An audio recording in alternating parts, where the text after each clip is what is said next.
तो हेलो बच्चों, इस कहानी को लाइक कर दो और चैनल को सब्सक्राइब भी कर दो। एक जंगल के अंदर बहुत ही तेज बारिश होने वाली थी।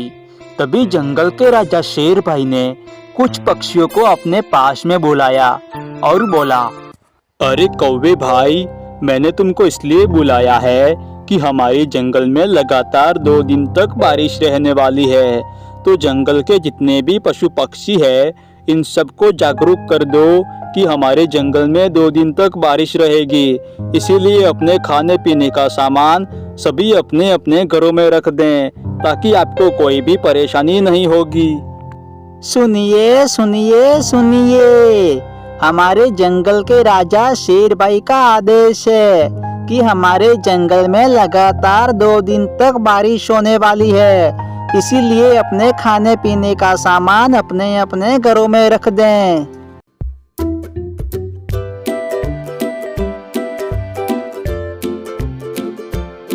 सुनिए सुनिए सुनिए, हमारे जंगल के राजा शेर भाई का आदेश है कि हमारे जंगल में लगातार 2 दिन तक बारिश होने वाली है। इसीलिए अपने खाने पीने का सामान अपने अपने घरों में रख दें। और फिर पूरे जंगल के पशु पक्षियों को खबर हो जाती है कि हमारे जंगल में बारिश होने वाली है। अरे ये आदेश तो शेर राजा का है, इसका मतलब है कि हमारे जंगल में जरूर बारिश होगी। चलिए हम अपने खाने पीने का सामान इकट्ठा कर लेते हैं। फिर जंगल के राजा शेर भाई की बात को मानकर जंगल के सभी पशु पक्षी अपने अपने घरों से राशन लेने के लिए निकल जाते हैं और गेहूं को टोकरी में भर भर के अपने 2 दिन की तैयारी पूरी कर लेते हैं। हमारे जंगल के राजा तो बहुत ही अच्छे हैं। कोई भी मुसीबत आने वाली होती है तो सबसे पहले बता देते हैं। अरे जंगल के सभी पशु पक्षियों ने तो अपना 2 दिन का राशन ले लिया, हम कब लेने के लिए जाएंगे? अरे एक तो तुम भी ना, ये शेर भाई को कुछ भी मालूम नहीं पड़ता है, जो मन में आता है वो बोल देते हैं। कोई बारिश वारिश नहीं होगी, ऊपर से मुझे पूरे जंगल में बोलने के लिए कहते हैं। और फिर तभी अचानक पूरे जंगल में बहुत ही जोरों की बारिश शुरू हो जाती है। अरे मैंने आपसे कहा था, लेकिन आप तो शेर भाई की भी बात नहीं मान रहे थे। अब बारिश शुरू हो गई है और घर में राशन भी खत्म हो गया है, अब हम क्या करेंगे?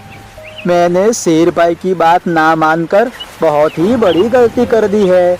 अब बारिश लगातार 2 दिन तक रहेगी, हम क्या करेंगे? इतनी तेज बारिश में कौवे की पत्नी अपने घर से बाहर निकल जाती हैं। अरे बाहर तो इतनी तेज बारिश हो रही है और तुम यहाँ कैसे आ गई? मेरे पति ने तो शेर भाई की बात भी नहीं मानी, वो राशन भी नहीं लाए हैं और हमारे घर में राशन भी खत्म हो गया। अब ये बारिश भी शुरू हो गई है, इसीलिए मैं आपके पास में थोड़ा राशन लेने के लिए आई हूँ।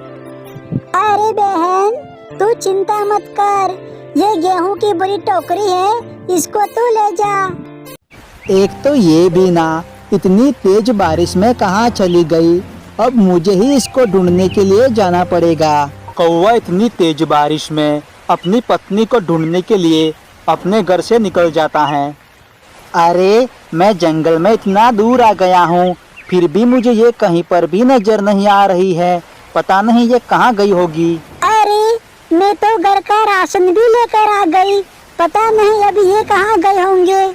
कौवे को अपनी पत्नी कहीं पर भी नहीं मिलती है, तो वो वापस अपने घर की तरफ लौट जाता है। अरे तुम कहाँ चले गए थे? मुझे तो आपकी बहुत ही चिंता हो रही थी। अरे तुम मुझे बिना बताए चली जाओगी तो मुझे तो चिंता होगी ना, इसीलिए मैं तुम्हें ढूंढने के लिए जंगल के बहुत ही अंदर चला गया था। और फिर 2 दिनों के बाद बारिश बिल्कुल रुक जाती है।